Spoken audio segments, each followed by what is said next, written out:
마가복음 6장 7절입니다. 62면 제가 읽은 62면입니다. 마가복음 6장 7절 제가 읽겠습니다. 12제자를 부르사 둘씩 보내시며 더러운 귀신을 제어하는 권세를 주시고 명하시되 여행을 위하여 지팡이 외에는 양식이나 주머니나 전대의 돈이나 아무것도 가지지 말며 신만 신고 두 벌 옷도 입지 말라 하시고 또 가라사대 어디서든지 너희 집에 들어가거든 그곳을 떠나기까지 거기 유하라. 어느 곳에서든지 너희를 영접지 아니하고 너희 말을 듣지도 아니하거든 거기서 나갈 때에 발 아래 먼지를 떨어버려 저에게 증거를 삼으라 하시니 제자들이 나가서 회개하라 전파하고 많은 귀신들을 쫓아내며 많은 병인에게 기름을 발라 고치더라. 아멘. 오늘 제목이 제자훈련입니다. 제자훈련. 저희 목장에 비가 올까 그랬는데 지난 금요일날 제 목장에 비가 왔습니다. 비가 오면서 그냥 온 것도 아니고 복숭아를 항상 그냥 사가지고 왔습니다. 목사님 댁에 가는데 복숭아를 사가야 된다고. 근데 와가지고 보니까 일을 바쁘게 하다 왔대요. 바쁜 일이 있더라고요. 심각한 일이 있었나 봐요. 전화를 그냥 계속 전화가 오는 거예요. 그래서 일을 하다 와가지고 그래도 약속을 지켜야 된다고 해가지고 온 거예요. 약속이니까 지켜야 된다고 그러고 VIP가 중요한 일, 제가 보니까 상당히 중요한 일이에요. 1,000만 원, 2,000만 원의 일이 아니고 정말로 막 지금 더 훨씬 큰 단위가 왔다 갔다 하는 일인데 그걸 놔두고 온 거예요. 이야, 하나님의 은혜였어요. 근데 또 이제 지금 또 가서 일을 해야 되니까 빨리 가야 돼요. 그렇다고 그냥 갈 수는 없잖아요. 그렇죠? 그래서 우리는 기도의 응답을 나누고 우리 VIP는 즐거웠던 일이 뭐가 있냐 그랬더니 엊그제 생일을 가지고 친구들과 함께 마석에 가서 재밌게 놀았던 게 즐거웠대. 기도 제목이 뭐냐 서로 또 기도 제목 나누고 기도해가 간증하고 기도는 하고 가야 되잖아요. 그래서 아름답게 하고 갔습니다. 이번 금요일날도 다시 오겠다고 사나이가 약속을 했는데 지키라고 저는 믿습니다. 하나님께서 이제 예수님께서 이렇게 복음을 전하시고 정말 고기 잡고 있던 그런 사람들을 다 데려다가 제자를 만드시고 훈련하시고 보여주시고 훈련하시면서 이제 마지막 제자들을 밖으로 내보내십니다. 그러시면서 영적인 능력을 악한 영을 제어할 수 있는 권능을 주시고 권세를 주신 다음에 내보내시면서 먹을 것도 돈도 아무것도 못 가져가게 하시고 이제 내보내셔서 복음을 전파하라. 그리고 그 말씀을 따라 나가서 복음을 전파하고 이들이 그 다음에 많은 사람들을 치유하고 했다 하는 말씀이 오늘 말씀이 되겠습니다. 그래서 주제는 제자훈련은 현장 실습이다. 제자훈련은 현장 실습이다. 제자훈련이 뭐냐 했을 때 제자훈련에 이론적인 게 필요합니다. 예수님 보면 가르치셨어요. 그런데 훨씬 중요한 요소가 있어요. 그것이 뭐냐면 현장 실습이 반드시 필요하다 하는 말씀이에요. 자, 7절을 보시면 6장 7절을 보세요. 12제자를 부르사 둘씩 보내시며 더러운 귀신을 제어하는 권세를 주시고 12명을 둘씩해서 보내시며 어디로? 현장으로 어떻게 하셨다고요? 현장으로 보내셨어요. 그랬더니 자 어떻게 했었냐? 12절 보세요. 제자들이 어떻게 했냐? 제자들이 어떻게 했어요? 나가서 제자들이 앉아가지고 그러나 안 하고요. 제자들이 나가서 회개하라 전파하고 나갔습니다. 예수님이 보내셨고 제자들은 나갔습니다. 자, 교회의 중요한 사명, 교회가 해야 될 사명, 교회에서 가장 중요한 일이 무엇일까요? 우리는 다 알죠. 이제 영혼 구원하는 일이고 제자를 양육하는 일입니다. 영혼 구원하는 끝나면 안 됩니다. 양육을 해야 돼요. 제자입니다. 교회의 핵심이 뭐냐? 조직이 아닙니다. 교회의 핵심이 뭐냐? 예배당 건물을 절대로 아닙니다. 건물이라고 하면 앞으로 큰일 납니다. 교회의 핵심 프로그램 아닙니다. 교회의 핵심은 사람입니다. 사람. 교회의 핵심은 사람. 시작. 교회의 핵심은 사람입니다. 그런데 그런데 또 오해하시면 안 됩니다. 사람 숫자 아닙니다. 영혼입니다. 한 영혼이 천하보다 귀합니다. 영혼입니다. 사람 위해서도 영혼입니다. 영혼이 있습니다. 교회는 영혼을 소중하게 여기는 것이 교회입니다. 영혼을 소중하게 여기지 않으면 교회가 아닙니다. 오늘은 제자훈련이라요. 좀 설교가 약간 좀 수준이 있다 그럴까? 좀 어려울 수 있어요. 여러분이. 자, 제자 영혼을 표현하여서 잘 성장하도록 하는 것이 교회가 해야 될 가장 큰 일. 그것을 위해서 예배도 있는 것이고, 그것을 위해서 교육도 있는 것이고, 그것을 위해서 예배당도 있는 것이고, 그것을 위해서 책분도 있는 것이지, 그렇지 않으면 어떤 조직이고 무엇이고 그 자체가 꼭 있어야 되나요? 자, 그리고 지금 오늘은 이제 제자 양육이에요. 제자 양육을 하기 위해서는 제자 훈련을 해야 됩니다. 네? 자, 한국에서 제자 훈련 그러면 거의가 다 인정하는 분이 있어요. 누굴까요? 옥하는 목사님.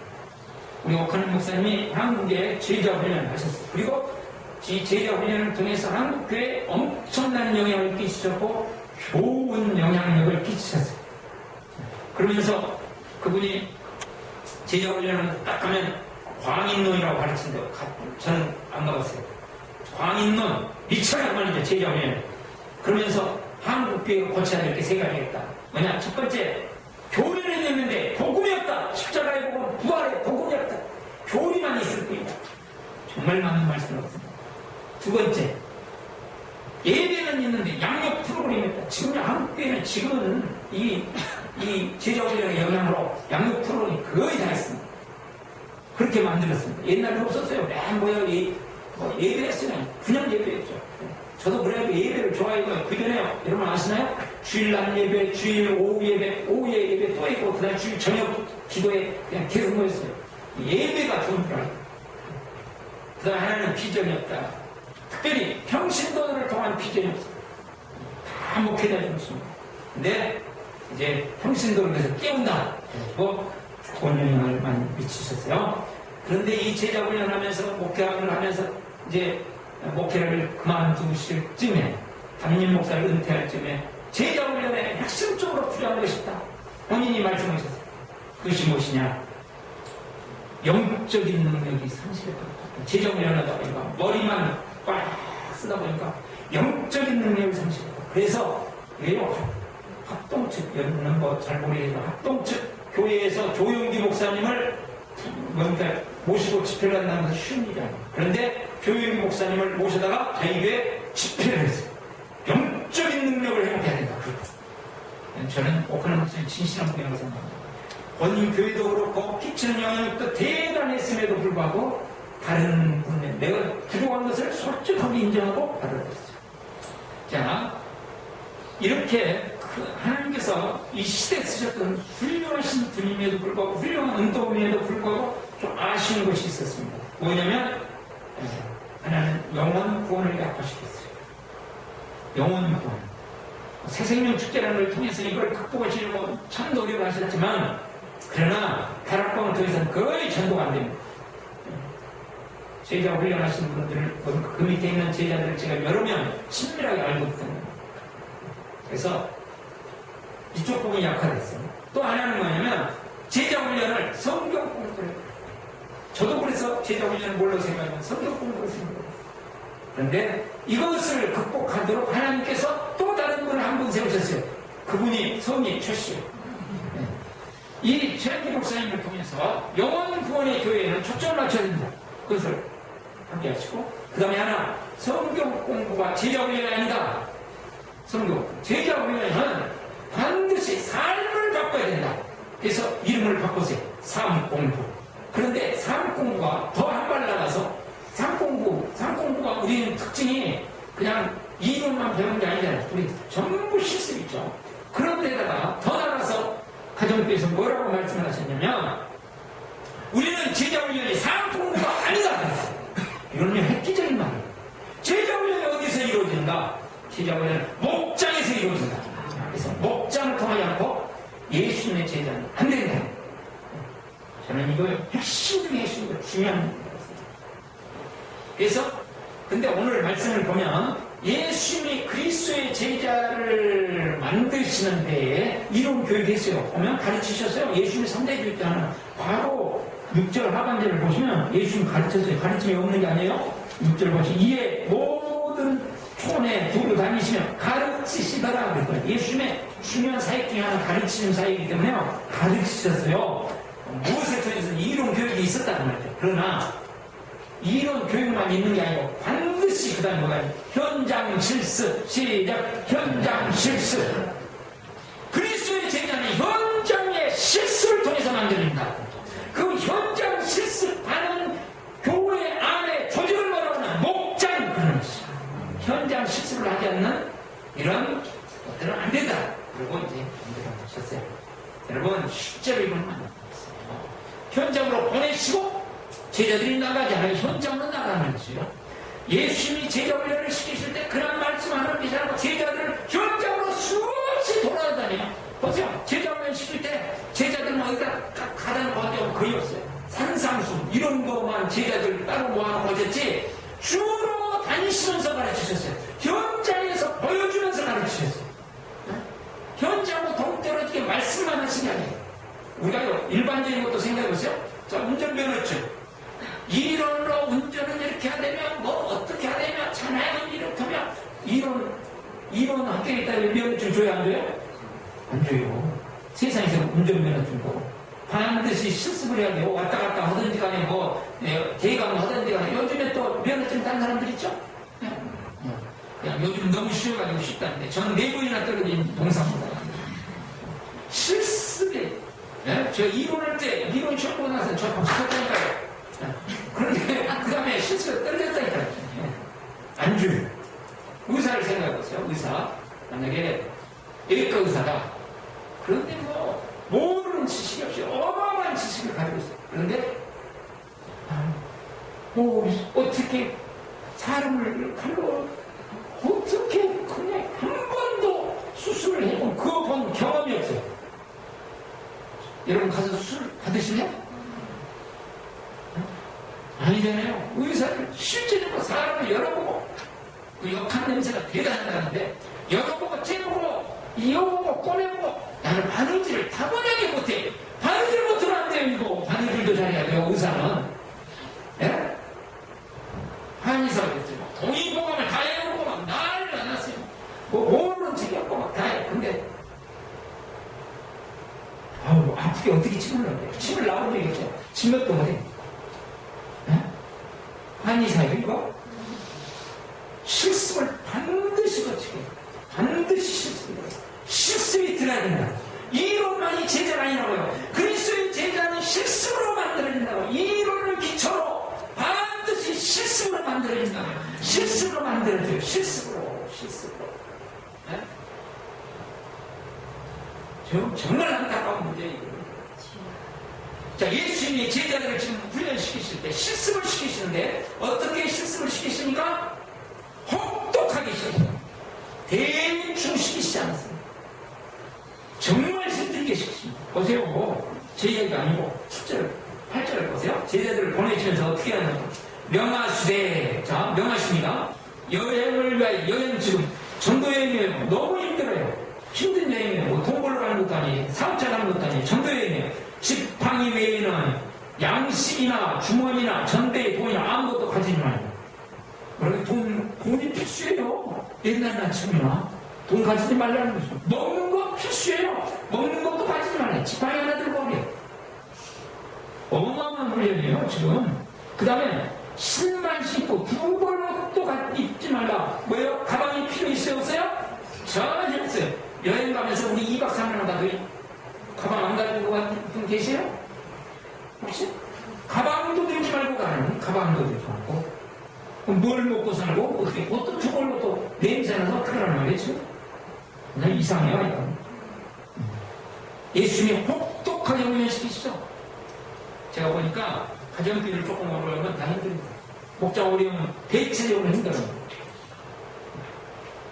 왜 그럴까? 여러 가지 이유가 있겠죠. 그런데 가정교회 시스템은 서로가 변화되지 않고 영원권에서 제자가 되는 실제된 것이 이루어지자면 재미없게 돼 있어요. 목장 모임만 가지고 생각이 돼요. 영적인 능력이 실제로 나타나고 삶의 현장에 이야기가 없으면 목장은요, 구역 예배만 또 훨씬 재미없는 구역 예배가 나요. 구역 예배는 꾸역꾸역 사람이라도 모여요. 목장은 재미가 없으니까 그러니까 뭐 그냥 안 모여버려. 안 모여. 왜요? 기도 응답이 없고 생활 속에서 예수를 만난 체험이 없으면 목장에 나가서 할 이야기도 없고 들을 것도 없고 별로예요. 목장이 왜 쓰러질까요?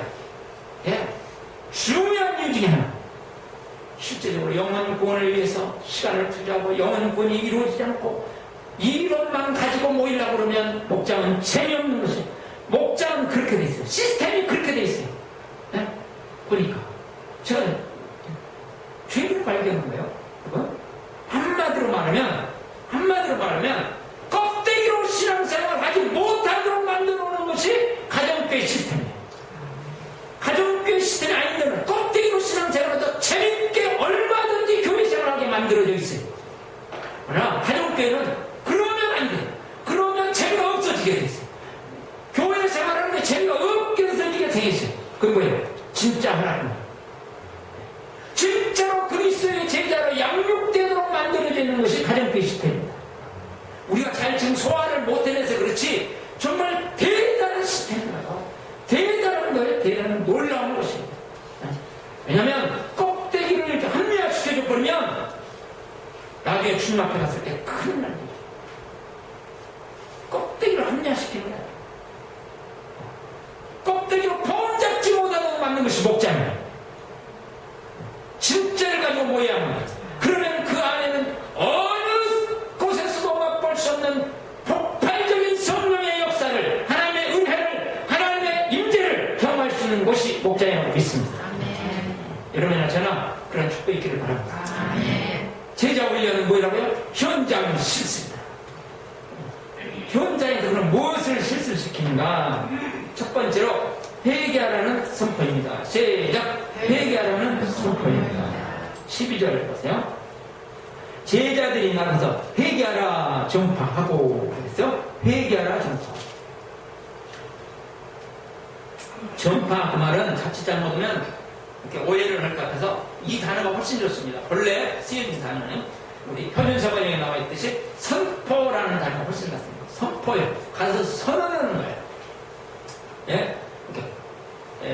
우리가 무슨 일이 있을 때 사건을 발표한다는 듯이, 그렇게 하듯이 더 훨씬 강력한 의미로 하나님의 명을 봐서 그냥 대신에 선포하는 것이에요. 그건 뭐냐면, 그래서 오늘 두 가지 요소에 하나는 회개, 하나는 선포예요.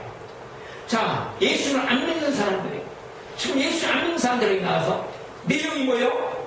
회개. 회개하라고 선포하는 거죠. 회개하라. 네? 회개하라. 회개하라고, 돌이키라고, 죄에서부터 돌이키라고 회개하라고 선포했어요. 그 다음에 또 하나는 이제 선포를 했어요. 회개는 믿음과 함께 갑니다. 그래서 뗄래야 뗄 수 없는 관계예요. 죄에서부터 돌이키고 그 다음에 예수를 믿어라. 지금은 십자가 이전이기 때문에 이렇게 말씀하셨어요. 다음에 예수님의 사도들을 보면 사도들은 십자가의 복음을 전하면서 회개하라고 이야기하고 그 다음에 십자가 부활을 이루면서 예수를 믿으라는 거예요. 그때는 십자가 부활을 이야기하고 죄를 얘기하고 예수를 믿으라. 십자가에 죽으시고 부활하신 예수를 구주와 주로 믿으라. 그걸 선포를 해요. 자, 그 다음에 두 번째 선포예요. 선포를 하면 사람들은 좋아할 수도 있고 좋아하지 않을 수도 있어요. 내용이 뭐예요?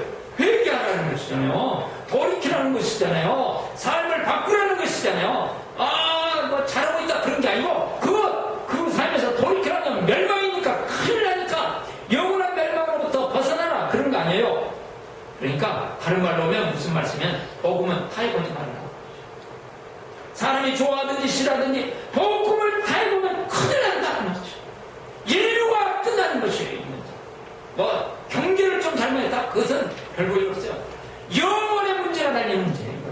그래서 10절을 보시면 또 가라사대 어디서든지 네 집에 들어가든지 가거든 그곳을 떠나기까지 거기가 어느 곳에든 너희를 영접지 아니하고 너희 말을 듣지 아니하거든 거기서 나갈 때 발 아래 먼지를 떨어버려 저희에게 증거를 삼으라 하시니 먼지를 떨어버리고 증거 삼으라는 일이고 엄청난 이야기인 것이죠. 복음을 받아버리지 않는 것에 대해서 영원한 심판을 선포하는 것이에요. 그래서 뭐를 하는 거예요? 지금 현장 실습을 하면서 가져야 될 중요한 깨끗한 복음을 선포해야 돼요. 절대로 변질시키지 마세요. 왜냐하면 그것만이 생명의 길이고 그것만이 영원히 살아날 수 있는 길이다. 오늘 히브리서 9장 27절에 말했어요. 한 번 죽는 것은 사람에게 정하신지 그 후에는 반드시 심판이 있다. 그것이 지금 이 땅에서 좀 잘 사냐 못 사냐 뭐 건강이냐 안 건강이냐 행복이냐 아니면 훨씬 중요한 것은 훨씬 중요한 것은 어마어마한 것은 이거예요. 천국과 지옥을 분명히 알게 드러나시죠. 믿든지 안 믿든지 받아들인지 안 받든지 좋아하든지 싫어든지 이거는 너무나도 정확한 현실이니까요. 나는 그런 거예요. 뭐 과학적으로 과학적이든 뭐든지 상관없어요. 이거는 현실이 번자만은 정말로 이야기합니다. 깨끗한 복음을 변질시키지 말고. 두 번째, 천국을 체험시킵니다. 시작. 천국을 체험시킵니다. 13절 보세요. 13절. 많은 귀신을 시작. 많은 귀신을 쫓아내며 시작. 많은 귀신을 쫓아내며 많은 병인에게 기름을 발라 고치더라. 아멘. 회개하는 복음을 통해서 예수 생명을 얻겠습니다. 그 다음에 예수 생명을 얻은 다음에 육체 치유, 영적인 치유를 통해서 예수 회복을 경험시켜라. 예수 회복. 예수 말하면 회복되는 것입니다. 자, 우리 교회의 표어가 뭘까요? 우리 교회 표어가 생명과 회복. 네, 주보를 보시면 주보를 보세요. 주보 맨 앞에 그림 있는 게 있죠? 예쁘게 사진 찍어 그림 있잖아요. 오늘 제가 목소리가 좀 크죠? 네, 좀 큽니다. 여러분 그냥 막 속에서 끓여서 그냥 불타가지고 그러니까 네, 이해해 주세요. 자, 보시면 영혼과 제자는 이제 그것이고 그 밑에 시작 생명과 회복이 넘치는 발견. 제가 이거 오래전에 생명과 회복이 넘치는 발견. 예수 생명, 예수 회복이 있어야 된다. 그죠? 자, 예수님께서 하시는 실제적인 사역, 예수님이 기준이니까 예수님께서 하시는 실제적인 사역에 저는 천국이 어떤 나라인가 보여주시면서 생명과 회복의 나라다. 그것을 보여주신 것입니다. 예수님이 하신 이 사역의 핵심 뭐냐? 생명, 영혼을 구원하는 사역과 회복시키는 사역이 있어요. 그래서 영적인 회복을 주고 마음의 회복을 주고 육체의 회복을 주고 삶의 회복을 주고 관계의 회복을 주고 가치관의 회복을 주고 비전의 회복을 주고 회복을 주는 일을 하셨다. 회복. 예? 회복시키는 사역을 하셨다. 맞죠? 사람이 다 어려웠습니다. 제가 오늘 또 어떤 목사님 설교를 듣는데 여러분 다 어렵습니다. 어렵지 않은 삶이 어디 있습니까? 어렵습니다. 백조요, 평소에 백조가 유유히 떠서 아름답지만 밑에서는 쑥 끊임없이 발로 이렇게 짖잖아요. 그쵸? 이렇게 젓듯이 다 그런 고통스러운 보이지 않는 어려움이 있습니다. 여러분은 저를 참 별로 어려움 없이 목회하는 사람으로 알죠. 그렇지만 저는 진짜로 어렵습니다. 그리고 이야기를 하시더라고요. 네? 어려운 이야기를 하시는 거예요. 그 교회는 어떤 교회냐면 교회 오지 말라고 왜 우리 교회 오냐고 오지 말라고 저희와는 달라요. 그렇지만 오지 말라고 우리 교회 오지 말라고 그래요. 오지 마라 제발 오지 마라 우리 교회 그러는 교회. 그런데도 1년에 한 500명씩 온대요. 그래갖고 통로에 그냥 앉아있대. 예? 그때 두 분이 그랬어요. 목사님도 그 정도 좀 능력이 있어가지고 어려운 일을 이야기했었는데 저는 한 번도 겪어보지 못한 일 어려운 일. 예? 그 어려운 일을 말씀하시는데 그냥 그렇게 되면 세상에 저분한테 그런 일이 있었을까? 그럴 줄. 야. 그러면서 세상 사람들이 다 어렵습니다. 그 이야기를 하더라고요. 그때 저희 교회 어떤 두 여인의 대화 내용이 생각이 나요. 내가 힘들어. 아니, 나도 힘들어. 그러는 두 여인이 느닷없이 생각났어요. 경제적으로 너무 어려워. 그래갖고 힘들어. 네. 나는 관계 있어. 너무 힘들어. 어려워. 막 그래. 네. 근데 제가 오늘 소리를 너무 질러가지고 조금 이렇게 예쁘게 설교하다가 약간 지금 그런 거 있어요.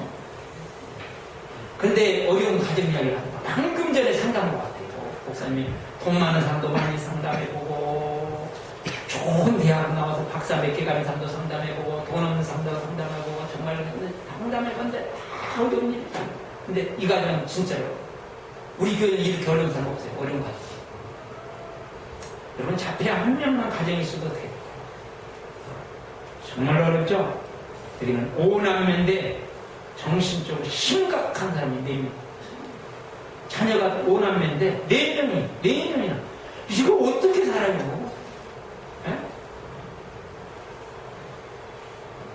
근데 그것을 헤쳐나가려니까 너무 힘드니까 4명을 어떻게 돌보느냐. 이거 1년을 하는 것도 아니고 죽을 때도 제대로 못 죽죠. 지금 이 자녀들을 어떻게 하는 뭐 공부를 뭐 좀 잘하지 않으니 이런 거는 진짜 이분에게는 뭐예요? 사치죠, 사치. 네. 사치기 너무너무 어려운 인생을 살고 있는 이런 사람들이 있다. 우리 주위에는 다 겉으로 보면 그랬지만 그렇게 어려운. 그런데 그런 분들에게 만약에 해결의 길이 열릴 수 있다면 천국 아니겠어요, 여러분? 네? 오늘 또 우리 강장로님 그러셔가지고 다리가 우리 장로님 사고 나가지고 차가 와서 들이받아가지고 그때 오랫동안 정신을 잃었었거든요. 완전히. 그리고 그 다음에 우리 장로님 제대로 이거 생활을 하실 수 있을까? 하면 막 엉뚱한 소리 오셔가지고 교회 와갖고 엉뚱한 소리 막 하고 그랬었어요. 그래가지고 이게 어떻게 될까 막 염려가 되고 그랬는데 그래도 이제 다시 돌아왔어요. 할렐루야 감사해요. 그러니까 돌아왔어요. 근데 이제 그 뒤로 무릎이 우리 장로님은 큰 사고를 여러 번 당하셨어요. 하여간 저 7m 위에서 그냥 세면바닥으로 떨어지지도 하시고. 그러니까 우리 장로님은 뭔가 도전을 잘 하시더라고요.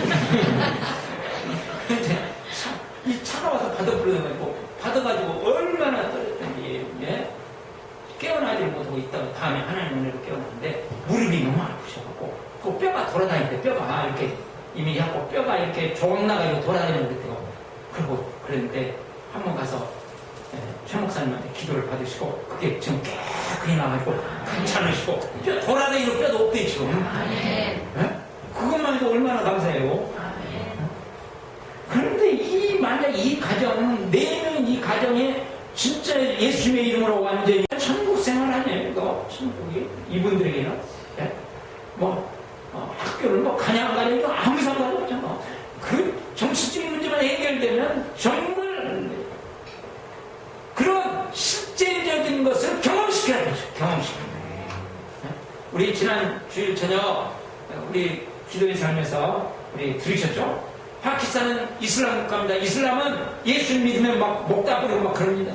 방문에서 축제하고 직장에서 끝난 것은 사실. 그럼에도 불구하고 이렇게 어려운 무슬림 국가임에도 불구하고 지난주에 들으신 분들 파키스탄에 예수 믿는 사람 몇 명이라고요? 우리나라는 한 700만 됩니다. 800만 돼요. 지금 현재. 그런데 거기 막 선교사 가 있어요. 그 이야기 듣고 나 선교사들 뭐가 있나 그 생각했어요. 몇 명이라고요? 파키스탄에? 무슬림 국가라고요. 우리보다 훨씬 전도를 해요. 어디서요? 그런데 몇 명이라고요? 2천만 명. 우리보다 3배예요, 3배. 어떻게 해요? 깨끗한 복음을 접하면서 하나님의 천국을 계속 경험시켜주는 한 이야기 들으셨죠? 다 사람이 죽어가지고 다 손 들어맞는데 청년이 가서 기도했더니 죽은 청년이 거기 빨딱 일어나셨다고. 막 기적이 막 살아있는 기적이 오늘 막 천국을 그대로 막 경험시켜주는 인도네시아예요. 무슬림 국가의 인도네시아. 우리 선교사들 많이 가 있어요. 그런데 인도네시아에 지금 기독교 인구가 몇 명이라고요? 2,500만이라고요. 2,500만. 우리나라 인구의 절반이에요. 절반이나 돼요. 숫자가. 얼마나 많이 돼요.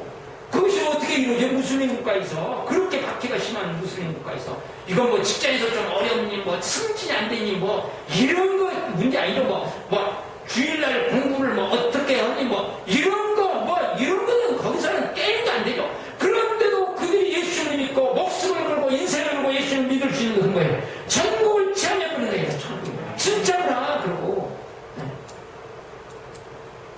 그러므로 제자의 필수 중에 필수가 뭘까요? 예수의 제자라면 반드시 갖춰야 될 필수 중에 필수가 뭘까요? 오늘 7절을 보세요. 7절. 우리의 제자 개념하고 예수의 제자 개념, 성경이 말하는 제자 개념이 지금 얼마나 잘못되어 있는가를 보세요. 7절. 시작. 12제자를 부르사 둘씩 보내시며 더러운 귀신을 제하는 권세를 주시고. 네? 제자들을 보내시면서 예수님께서 돈도 안 줬어요. 옷도 가지고 가는 말이에요. 다른 건 다 내려놓아요. 다 내려놓아요. 근데 딱 주신 게 있어요. 그들에게 없던 것을 주시면서 이걸 가지고 가라는 거예요. 복음과 함께. 그다음에 뭐예요? 영적인 능력이에요. 영적인 능력. 제자로서 반드시 갖춰야 될 필수 중의 필수가 뭐냐면 영적인 능력입니다. 교회 일꾼이 갖춰야 될, 교회 일꾼이 갖춰야 될 필수 중의 필수가 뭐냐? 영적인 능력이에요. 그래서 예수님께서 제자들에게 또 부탁하십니다. 너희들은 예루살렘을 떠나지 말고, 절대로 예루살렘을 떠나지 말고, 절대로 사역하지 말아라, 일하지 말아라, 복음도 전하지 말아라, 아무 일도 하지 말아라. 무엇이 임하기까지는 성령이 임하셔서 영적인 능력이 너에게 임하시기 전에는 아무것도 하지 말아라. 너희들이 하는 모든 것들은 인간 운동이다. 그것이야, 인간 운동. 영적인 능력이 필수하는 것이야. 교회 사역자에게, 교회 일꾼들에게 정말로 요구되는 것은 무엇인가? 영적인 능력이에요. 하기가 아닙니다. 성경에 뭐 지식 많은 게 아닙니다. 네, 필요합니다. 그거 다 필요해요. 정말로 필요한 것은 무엇인가? 영적인 능력, 내 옛사람을 이겨낼 수 있는 능력, 어두운 가운데 있는 사람을 건져낼 수 있는 능력, 죄악 속에 있는 사람들에게 죄악으로부터 벗어날 수 있게 하는 능력, 예? 저주 가운데 있는 사람들의 저주를 파헤쳐버리고 끊어낼 수 있는 능력이라는 거죠. 예? 아이고, 나는 능력이 없는데 그럼 어떻게 할까요?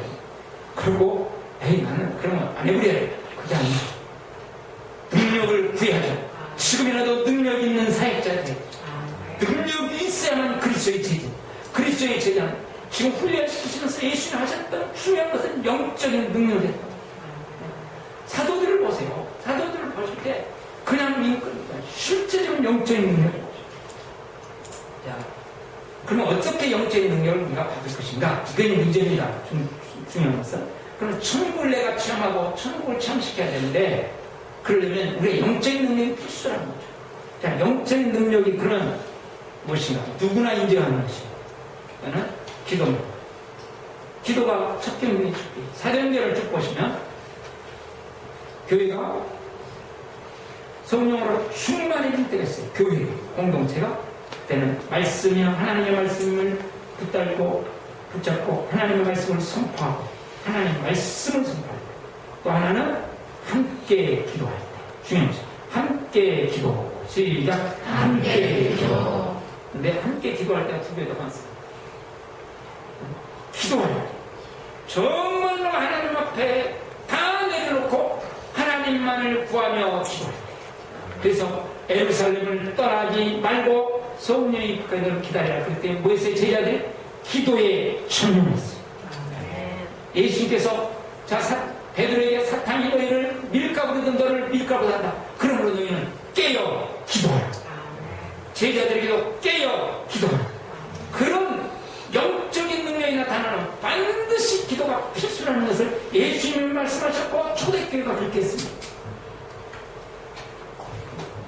기도가 진짜로 이루어집니다. 그래서 오늘 저녁에는 저희가 살아있는 정말 복음의 이야기, 정말 하나님의 세계가 어떤 영적인 세계가 있는가에 대한 간증, 실제적인 삶에서 체험한 실제적인 놀라운 체험들, 오늘 저녁에 저희가 듣고 그 다음에 뜨겁게 찬양하고 정말 기도할 거예요. 기도하면서 정말 저는 이번에 기도하면서 정말 놀라운 하나님의 영적인 임재를 경험할 수 있기를 소원하고 있어요. 근데 간증을 들으실 때 여러분들 간증을 있을 때 잘 들어야 되겠다. 제가 보니까 제가 저를 봤어요. 저를 보니까 간증을 들으면서 막 부담이 되고, 간증을 들으면서 열나고, 막 어느 때는 절망이 되더라고요. 왜 그런가? 그리고 막 고민을 했거든요. 간증을 들으면 막 힘이 나야 되는데 이게 아닌 거예요. 왜 그러나 했더니 간증을 자기 중심으로 해요. 간증하는 사람도 자기를 드러내기 위해서 간증하는 게 아니죠? 늘 생각했던 거예요. 간증도 잘해야 돼요. 근데 간증을 듣는 것도 잘해야 돼요. 저 사람은 왜 저렇게 은혜를 주시고 나는 안 주시지? 자기 중심이에요. 저렇게는 나는 못 사는데 자기 중심이에요. 그렇지 아니고 하나님 중심이에요. 내 아버지가 어떤 분인가? 내 아버지가 저렇게 놀라운 분이구나. 내 아버지가 지금도 살아 역사하시는구나. 성경 말씀대로 그대로 오늘 또 이루어지는구나. 하나님의 세계가 진짜구나. 막 그게 믿어지면 어떻게 될까요? 힘이 나겠죠. 내가 저 세계로 나는 들어갈 수 있어. 나도 하나님께서 나에게 주시면 저 세계로 100%는 아니라도 나도 30%는 들어갈 수 있어. 막 이 힘이 생기고 용기가 나고 정말 기도하고 싶고 막 그래지겠죠. 그래서 간증을 들어도 잘 들어야겠구나. 막 그 드라마 찍는 사람들 막 차 사고 나고 차가 다 했는데 나는 사람 나도 한번 차 한번 받아 볼까? 이게 아니고 하나님이 어떤 분이 하나님이 저런 놀라운 분이야. 우리 아버지시네. 아버지. 그리고 정말 하나님 앞으로 나갈 수 있는 길이 생겼잖아. 오늘 저는 저녁에 기도하면서 또 우리 신앙생활 이렇게 하면서 정말 하나님의 놀라운 복음 현장 속에서 경험하고 현장 속에서 어둠이 물러간 것을 체험하고 하는 사람들, 하는 교인들로 성도들 여러분이나 저나 변화되는 축복이 있기를 바랍니다.